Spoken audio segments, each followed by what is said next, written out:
मुरली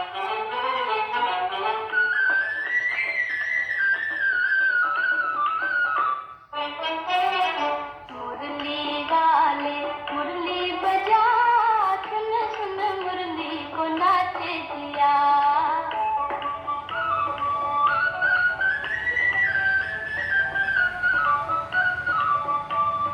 मुरली वाले मुरली बजा, सुन सुन मुरली को नाचे दिया।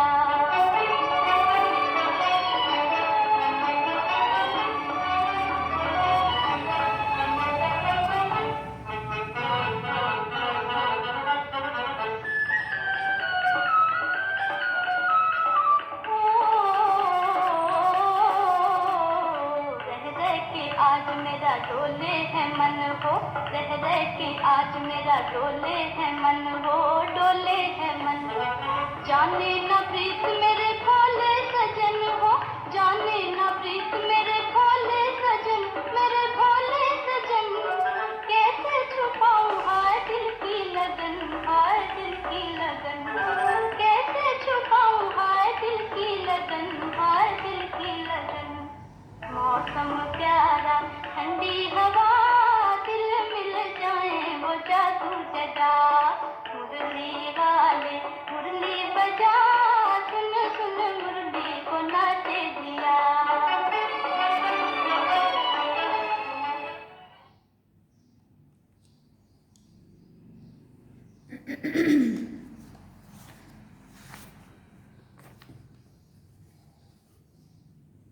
ओम शांति।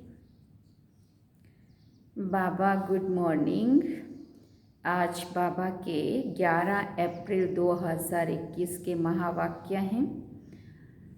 अव्यक्त बाप दादा रिवाइज कोर्स 10 दिसंबर 1987 87। और बाबा ने सार में कहा, तन मन धन और संबंध का श्रेष्ठ सौदा।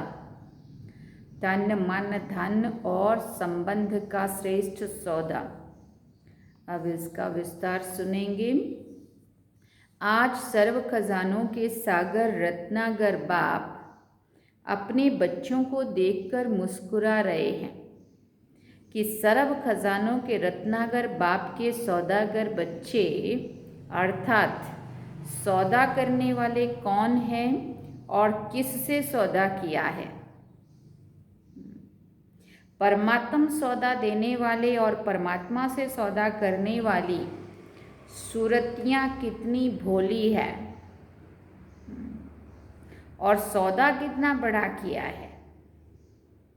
ये इतना बड़ा सौदा करने वाले सौदागर आत्माएं हैं, ये दुनिया वालों की समझ में नहीं आ सकता है। दुनिया वाले जिन आत्माओं को ना उम्मीद, अति गरीब समझ, असंभव समझ किनारे कर दिया कि ये कन्याएं माताएं परमात्म प्राप्ति के क्या अधिकारी बनेंगे। लेकिन बाप ने पहले माताओं कन्याओं को ही इतने बड़े ते बड़ा सौदा करने वाली श्रेष्ठ आसामी बना दिया। ज्ञान का कलश पहले माताओं कन्याओं के ऊपर रखा, यज्ञ माता जगदम्बा निमित्त गरीब कन्या को बनाया।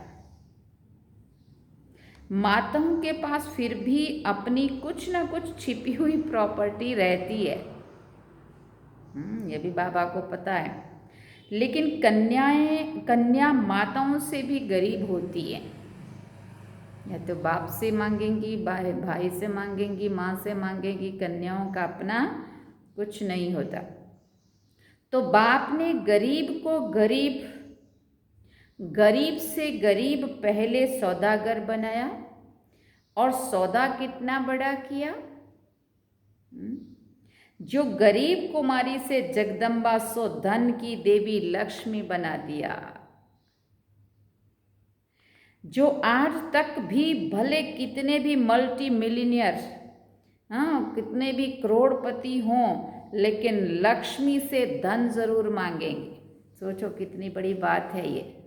मम्मा ने यज्ञ में कोई धन नहीं लगाया है, लेकिन अपने तन से सेवा की, मन से सेवा की, और दैवी गुणों में धारणा की जो बात थी उसमें नंबर 1 चली गई। इसलिए मम्मा का देखो कहाँ सारी दुनिया धन की देवी लक्ष्मी की पूजा करके, विद्या की देवी सरस्वती कह के, और कितनी पूजा करके विद्या भी मांगती है, बुद्धि भी मांगती है, धन भी मांगती है, सर्व मनोकामनाएं पूर्ण करने वाली। तो बाबा कहते, बाबा ने जो एक गरीब कुमारी से जगदम्बा सो धन की देवी लक्ष्मी बना दिया, जो आज तक भी भले कितने भी मल्टी मिलीनियर्स हों, लेकिन धन, लक्ष्मी से धन जरूर मांगेंगे, पूजा जरूर करेंगे। रत्नाकर बाप अपने सौदागर बच्चों को देखकर हर्षित हो रहे हैं। एक जन्म का सौदा करने से अनेक जन्म सदा माला माल भरपूर हो जाते हैं, और नियमित सौदा करने वाला भले कितना भी बड़ा बिजनेसमैन हो, लेकिन वो सिर्फ धन का सौदा, वस्तु का सौदा करेंगे। एक ही बेहद का बाप है जो धन का सौदा भी करते, मन का सौदा भी करते, और तन का भी करते, और सदा श्रेष्ठ संबंध का भी सौदा करते। ऐसा दाता कोई देखा? बाबा ने पूछा, ऐसा दाता कोई देखा? चारों ही प्रकार के सौदे किए हैं ना, तन, मन, धन और जन संबंध। तन सदा तंदुरुस्त रहेगा, मन सदा खुश रहेगा, धन के भंडारे भरपूर रहेंगे, और संबंध में निस्वार्थ स्नेह रहेगा। और गारंटी है, आजकल भी जो मूल्यवान वस्तु होती है ना, उसकी गारंटी देते हैं। 5 वर्ष 10 वर्ष की गारंटी देंगे, और क्या करेंगे। लेकिन रत्नाकर बाप कितने समय की गारंटी देते हैं? अनेक जन्मों की गारंटी। चारों में से एक की भी कमी नहीं हो सकती। चाहे प्रजा भी बने, लेकिन उनको भी लास्ट जन्म तक, अर्थात त्रेता के अंत तक भी ये चारों ही बातें प्राप्त होंगी। ऐसा सौदा कभी किया है? फिर पूछ रहे बाबा, अब तो किया है ना सौदा? पक्का सौदा किया है या कच्चा सौदा किया है? पूछ रहे हैं।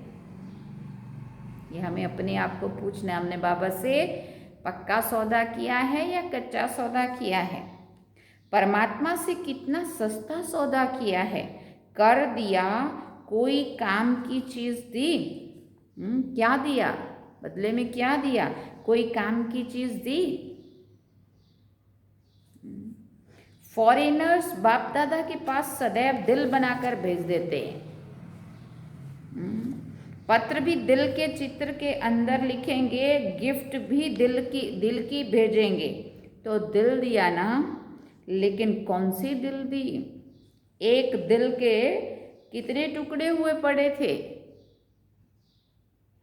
वो एक गीत है ना, दिल के टुकड़े 1000 हुए, कोई इधर गिरा कोई उधर गिरा। तो बाबा पूछते हैं, कितनों को दिल दिया था, कितने टुकड़े हुए थे दिल के? हाँ, अगर एक दिल भी बाबा को दी तो वो भी कैसी टूटी हुई दिल। माँ, बाप, चाचा, मामा, काका, कितनी लंबी लिस्ट है। अगर संबंध की लिस्ट निकालो कलयुग में तो कितनी लंबी लिस्ट होगी। एक संबंध में दिल दे दिया, दूसरा वस्तुओं में भी दिल दे दिया, तो दिल लगाने वाली वस्तुएं कितनी हैं, व्यक्ति कितने हैं, सब में दिल लगा के दिल ही टुकड़ा टुकड़ा कर दिया। बाप ने अनेक टुकड़े वाली दिल को एक तरफ जोड़ लिया। सुना? तो दिल क्या और दिया क्या और लिया क्या, और सौदा करने की विधि कितनी सहज है। सेकंड का सौदा है ना, बाबा शब्द ही विधि है। एक शब्द की विधि है, इसमें कितना समय लगता। सिर्फ दिल से कहा बाबा तो सेकंड में सौदा हो गया। कितनी सहज विधि है। इतना सस्ता सौदा सिवाय इस संगम युग के और किसी भी युग में कर नहीं सकते। तो सौदागरों की सूरत मूरत देख रहे थे। दुनिया के अंतर में कितने भोले भाले हैं, लेकिन कमाल तो इन भोले भालों ने किया है। अपने को थपथपाना चाहिए। हम कौन से बच्चे हैं बाबा के। सौदा करने में तो होशियार निकले ना। आज के बड़े बड़े नामी ग्रामी धनवान धन कमाने की बजाय धन को संभालने की उलझन में पड़े हुए हैं।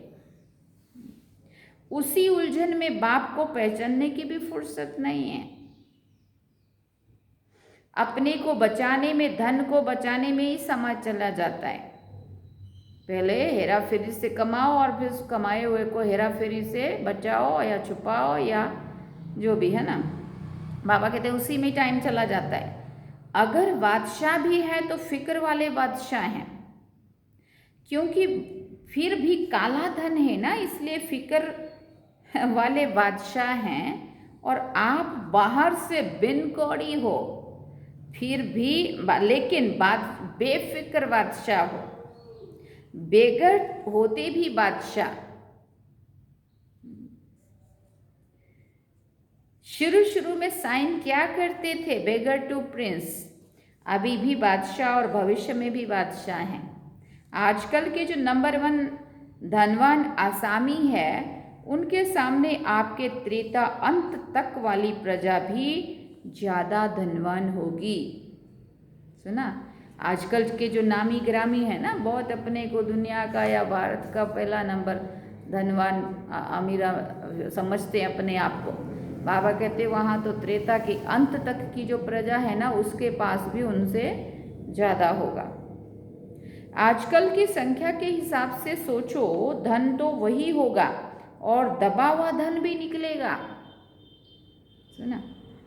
तो जितनी बड़ी संख्या है उसी प्रमाण धन बांटा हुआ है, और वहाँ संख्या कितनी होगी उसी हिसाब से देखो तो धन कितना होगा। अब जब लोग बिल्कुल थोड़े से रह जाएंगे, आज अरबों लोग हैं और वहाँ पे कुछ लाख रह जाएंगे, तो इतना सारा जो बंटा हुआ धन है वो इतने थोड़े से लोगों के पास रहेगा, और जो अंदर दबा हुआ है वो भी बाहर निकलेगा, वो भी उनको मिलेगा। तो बाबा कहते प्रजा को भी अप्राप्त कोई वस्तु नहीं।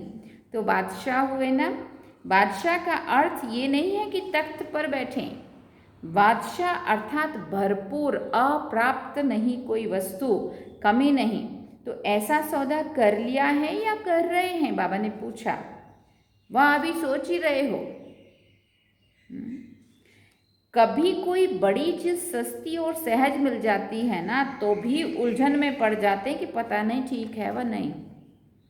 कोई महंगी चीज, समझो सोना कितना है अभी, 50 था या 46 48 जो भी था, और एकदम कोई कहे 20,000 में सोना देता हूँ तोला, तो हम क्या सोच में पड़ेंगे, उलझन में उलझ जाएंगे कि ये इसका मतलब सही नहीं है ये।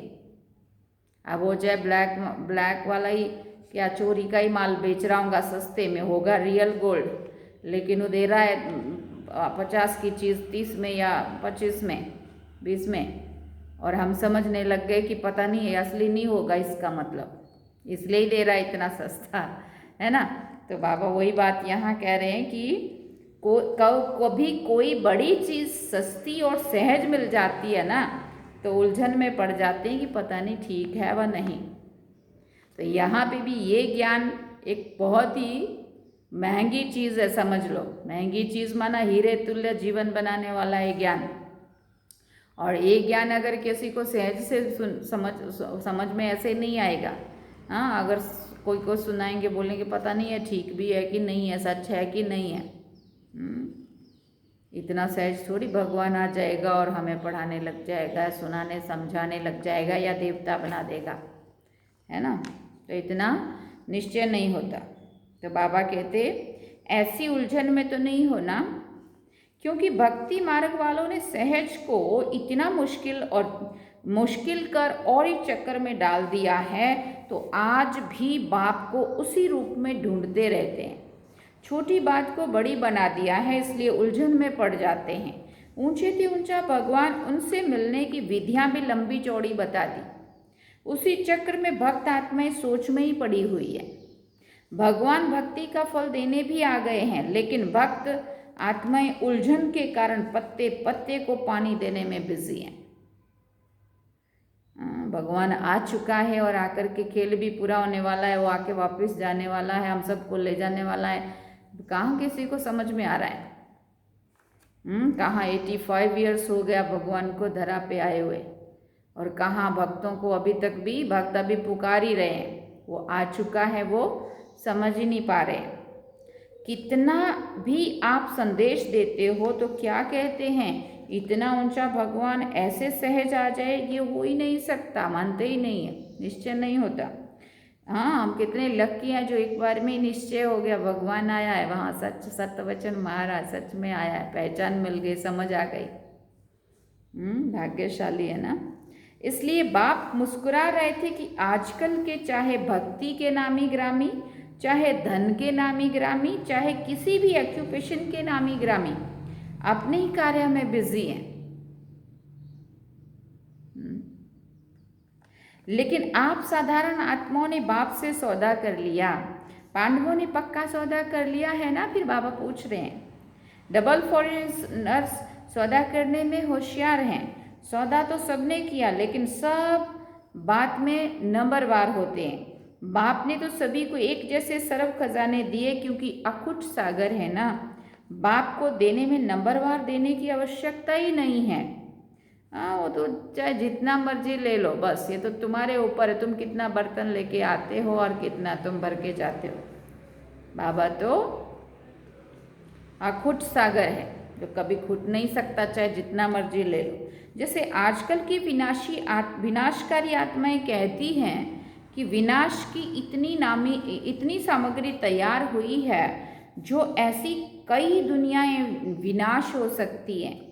बाप भी कहते हैं, बाप के पास भी इतना खजाना है जो सारे विश्व की आत्माएं आप जैसे समझदार बन सौदा कर लें तो भी अखुट है। दुनिया के चाहे कितने भी लोग बाबा के पास आ जाएं, ऐसा नहीं हम थोड़े से इसलिए अखुट मिल रहा है, इतना सारा मिल रहा है। बाबा कहते चाहे जितने भी मर्जी बच्चे आ जाएं, फिर भी खुटेगा नहीं। जितनी आप ब्राह्मणों की संख्या उससे और पदम गुना भी आ जाएं तो भी ले सकते हैं। इतना अथाह खजाना है, लेकिन लेने वालों में नंबर हो जाते हैं। खुले दिल से सौदा करने वाले हिम्मतवान थोड़े निकलते हैं, इसलिए 2 प्रकार की माला पूजी जाती है। कहाँ अष्टरत्न और कहाँ 16,000 की का लास्ट। कितना अंतर हो गया। सौदा करने में तो एक जैसा ही है। लास्ट नंबर भी कहता है बाबा और फर्स्ट नंबर भी कहता है बाबा। चाहे तन मन धन जन कुछ लगाए कि ना लगाए, लेकिन दिल से बाबा को पहचान लिया है, बाबा बाबा कहता है। शब्द में अंतर नहीं है, सौदा करने की विधि एक जैसी है और देने वाला दाता भी एक जैसा है। ज्ञान का खजाना व शक्तियों का खजाना, जो भी संगम युगी खजाने जानते हो, सबके पास एक जैसा ही है। किसी को सर्व शक्तियां दी, किसी को एक शक्ति दी, व किसी को एक गुण व किसी को सर्व गुण दिया, ये अंतर नहीं है। सभी का टाइटल एक ही है। आदि मध्य अंत के ज्ञान को जानने वाले त्रिकालदर्शी मास्टर सर्वशक्तिवान है। ऐसे नहीं कि कोई सर्वशक्तिवान है, कोई सिर्फ शक्तिवान है, नहीं। सभी को सर्वगुण संपन्न बनने वाली देव आत्मा कहते हैं, गुण मूर्त कहते हैं। खजाना भी सबके पास है। एक मास से स्टडी करने वाला भी ज्ञान का खजाना ऐसे वर्णन करता है जैसे 50 वर्ष वाले वर्णन करते हैं। ज्ञान सबको एक जैसा समझ में आया हुआ है, वही कोर्स है सबके लिए। अगर एक एक गुण पर, शक्तियों पर भाषण करने के लिए कहें तो बहुत अच्छा भाषण कर सकते हैं। बुद्धि में है तब तो कर सकते हैं ना। तो खजाना तो सबके पास है, बाकी अंतर क्या हो गया। नंबर 1 सौदागर खजाने को स्व के प्रति मनन करने से कार्य में लगाते हैं। उसी अनुभव की अथॉरिटी से अनुभवी बन दूसरों को बांटते हैं। कार्य में लगाना अर्थात खजाने को बढ़ाना। एक है सिर्फ वर्णन करने वाले, दूसरे है मनन करने वाले। और तो मनन करने वाले जिसको भी देते हैं वो स्वयं अनुभवी होने के कारण दूसरे को भी अनुभवी बना सकते हैं। वर्णन करने वाले दूसरे को भी वर्णन करने वाला बना देते, महिमा करते रहेंगे लेकिन अनुभवी नहीं बनेंगे। स्वयं महान नहीं बनेंगे लेकिन महिमा करने वाले बनेंगे। खुद के अंदर वो धारणा नहीं होगी लेकिन सुनाने में बहुत होशियार होंगे। महिमा करने में नंबर 1 लेकिन महान बनने में नहीं। तो नंबर 1 अर्थात मनन शक्ति से खजाने के अनुभवी बनाने वाले, अर्थात दूसरे को भी धनवान बनाने वाले। जैसे दादियों ने अनुभव किया, अनुभव से बोला। हाँ, सिर्फ भाषण से नॉलेज के आधार पे नहीं सुनाया लेकिन अंदर के अनुभव के आधार पे जो भी बात सुनाई, कहते हैं दिल से दिया हुआ दिल तक जाता है और दिमाग से दिया हुआ दिमाग तक। तो दादियों का अंदर का अनुभव बोलता है और अभी के लोगों का, बाबा कहते बोलने में होशियार है, महिमा बहुत अच्छी करते हैं लेकिन महान बने, माना उन दैवी गुणों की धारणा करे, वो चीज़ नहीं। इसीलिए तो दादियाँ अष्टरत्न में आ गई और हम कहाँ 9 लाख, कहाँ 16,108 दिया दी, जो भी बात की जो भी है ना। इसलिए बाबा कहते तो नंबर 1 अर्थात मनन शक्ति के खजाने के अनुभवी बनाने वाले, अर्थात दूसरे को भी धनवान बनाने वाले। इसलिए उन्हों का खजाना सदा बढ़ता जाता है और समय प्रमाण स्वयं प्रति और दूसरों के प्रति कार्य में लगाने से सफलता स्वरूप सदा रहते हैं। सिर्फ वर्णन करने वाले दूसरे को भी धनवान नहीं बना सकेंगे और अपने प्रति भी समय प्रमाण, जो शक्ति, जो गुण, जो ज्ञान की बातें यूज़ करनी चाहिए वो समय पर नहीं कर सकते। इसलिए खजाने के भरपूर स्वरूप का सुख और दाता बन देने का अनुभव नहीं कर सकते। धन होते हुए भी धन से सुख नहीं ले सकते। शक्ति होते हुए भी समय पर शक्ति द्वारा सफलता नहीं पा सकते। गुण होते हुए भी समय प्रमाण उस गुण को यूज नहीं कर सकते, सिर्फ वर्णन कर सकते हैं। धन सबके पास है लेकिन धन का सुख समय पर यूज करने से अनुभव होता है ना। तिजोरी में लाखों करोड़ों रुपया हो और सब्जी लेनी हो 100 रुपये की और हम बाहर 1 रुपया भी ना मिले या नहीं खर्च करे तो इसका कोई मतलब नहीं है ना। कौन कहेगा इतना अमीर है। धन सबके पास है लेकिन धन का सुख समय पर यूज करने से अनुभव होता है कि जब ज़रूरत पड़ी, जितनी पड़ी निकालो और खर्च करो। जैसे आजकल के समय में भी कोई विनाशी धनवान के पास भी धन बैंक में होगा, अलमारी में होगा या तकिए के नीचे रहेगा, ना खुद कार्य में लगाएगा और ना ही औरों को लगाने देगा। ना ही उसके हाथ से ये होगा कि चलो अच्छे कार्य में लगा दे, ना ही वो अपने लिए खर्च करेगा और ना ही वो अच्छे कार्य में लगाएगा। इसलिए मन के गरीब कहते हैं ऐसे लोगों को, मन के गरीब। और ऐसे ही चले भी जाते हैं फिर पीछे चाहे जो मर्जी यूज़ करे पर अपने हाथ से करने का भाग्य नहीं है ना। इसलिए बाबा कहते ना स्वयं लाभ लेगा ना दूसरों को लाभ देगा। तो धन होते भी सुख तो नहीं लिया ना, तकिए के नीचे ही रह जाएगा और खुद चला जाएगा। देखो अभी किसी का रह भी गया होगा तकिए के नीचे ही। इसलिए बाबा की जो मुरली चली है ना ऐसे ही नहीं चली। धन तकिए के नीचे ही रह जाएगा और खुद चला जाएगा। तो ये वर्णन करना अर्थात यूज ना करना सदा गरीब दिखाई देंगे। ये धन भी अगर स्वयं प्रति व दूसरों के प्रति समय प्रमाण यूज नहीं करते, सिर्फ बुद्धि में रखा है, तो ना स्वयं अविनाशी धन के नशे में खुशी में रहते और ना ही दूसरों को दे सकते। सदा ही क्या करें कैसे करें इस विधि से चलते रहेंगे। इसलिए 2 मालाएं हो जाती हैं, वो मनन करने वाली, वो सिर्फ वर्णन करने वाली। तो कौन से सौदागर हो, एक मनन करने वाली और एक वर्णन करने वाले। बाबा कहते हैं नंबर 1 वाले या फिर दूसरे नंबर वाले, इस खजाने का कंडीशन ये है जितना औरों को देंगे, जितना कार्य में लगाएंगे उतना बढ़ेगा। धन दिए धन ना खूटे बोलते हैं ना जो, ये इस ज्ञान धन की बात है। कि ये ज्ञान धन ऐसा है कि इसको जितना बांटे उतना बढ़ेगा, खुशी जितनी बांटे उतनी बढ़ेगी। अपने गुण जितने दान करो उतने गुणवान बनेंगे, सुना। इसलिए बाबा कहते वृद्धि होने की विधि ये है। इसमें विधि को ना अपनाने के कारण स्वयं में भी वृद्धि नहीं और दूसरों की सेवा करने में भी वृद्धि नहीं। संख्या की वृद्धि कर रहे हैं, संपन्न बनाने की वृद्धि। कई स्टूडेंट संख्या में तो गिनती में आते हैं, लेकिन अब तक भी कहते रहते हैं समझ में नहीं आता योग क्या है। भीड़ लगी होंगी सेंटर पे, बोले 100-150 स्टूडेंट आता है, लेकिन 2-5 भी पक्के नहीं होंगे और वो पक्के अच्छे से नहीं समझ पाए होंगे कि ज्ञान क्या है, योग क्या है, बाबा क्या है, कैसे योग करना है, क्या सेवा करनी है, क्या धारणा करनी है। बस ऐसे भीड़ लगती है।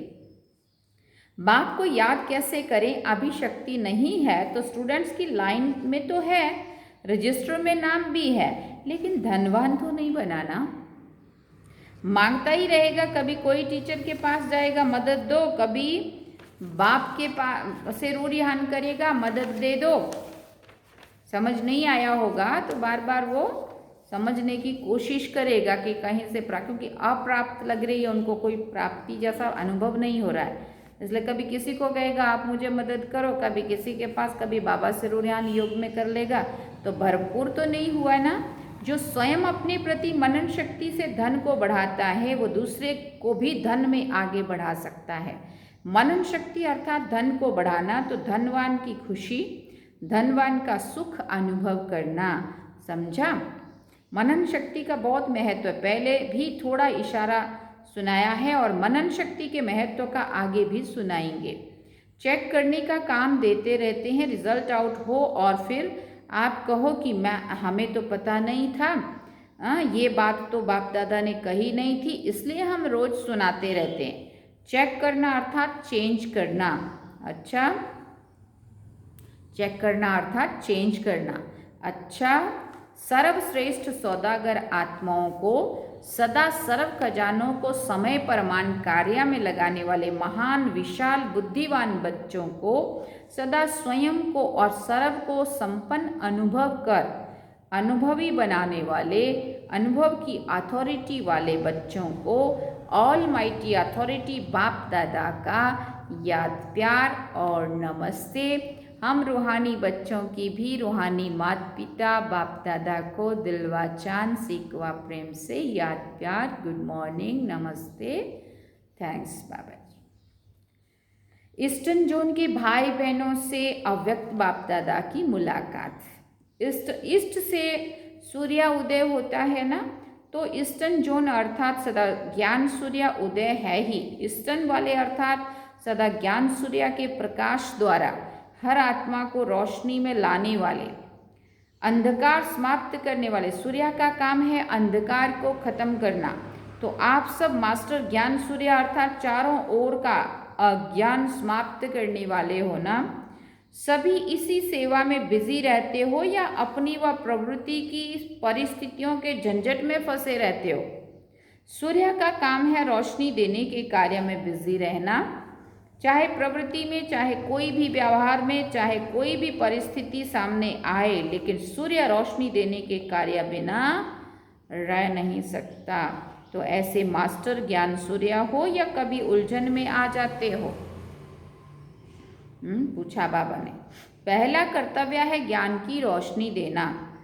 जब ये स्मृति में रहता है कि परमार्थ द्वारा व्यवहार और परिवार दोनों को श्रेष्ठ बनाना है, तब ये सेवा स्वतः ही होती है। जहाँ परमार्थ है वहाँ व्यवहार सिद्ध व सहज हो जाता है, और परमार्थ की भावना से परिवार में भी सच्चा प्यार, एकता स्वतः ही आ जाती है। तो परिवार भी श्रेष्ठ और व्यवहार भी श्रेष्ठ। परमार्थ व्यवहार से किनारा नहीं कराता और ही परमार्थ कार्य में बिजी रहने से परिवार और व्यवहार में सहारा मिल जाता है। तो परमार्थ में सदा आगे बढ़ते चलो। नेपाल वालों की निशानी में भी सूर्य दिखाते हैं ना। वैसे राजाओं के सूर्यवंशी राजाएं प्रसिद्ध हैं, राजाओं में सूर्यवंशी राजाएं प्रसिद्ध हैं, श्रेष्ठ माने जाते हैं। तो आप भी मास्टर ज्ञान सूर्य बन सबको रोशनी देने वाले हो। अच्छा, ओम शांति। वरदान में बाबा ने कहा, संगम युग पर हर कर्म कला के रूप में करने वाले 16 कला संपन्न भव। संगम युग विशेष कर्म रूपी कला दिखाने का युग है, जिनका हर कर्म कला के रूप में होता है, उनका हर कर्म व गुणों का गायन होता है। 16 कला संपन्न अर्थात हर चलन संपूर्ण कला के रूप में दिखाई दे, यही संपूर्ण स्टेज की निशानी है। जैसे साकार के बोलने चलने सभी में विशेषता देखी, तो ये कला हुई ना। उठने की कला, देखने की कला, चलने की कला थी, सभी में न्यारापन और विशेषता थी। तो ऐसे फॉलो फादर कर 16 कला संपूर्ण बनो। स्लोगन में बाबा ने कहा, पावरफुल वो है जो फौरन परख कर फैसला कर दे। पावरफुल वो है जो फौरन परख कर और फैसला कर दे। ऐसा नहीं कि सोचते रहेंगे अब पता नहीं अब क्या होगा, कैसा होगा, फिर किधर से पूछेंगे, मुझे समझ में नहीं आ रहा है कैसा होगा। लेकिन पावरफुल जो होगा वो तुरंत परख लेगा और फैसला कर देगा, निर्णय ले लेगा। अच्छा, ओम शांति। ये थे आज के बाबा के महावाक्य। बाबा ने सार में कहा, तन मन धन और संबंध का श्रेष्ठ सौदा। अब हम 1 मिनट बाबा को याद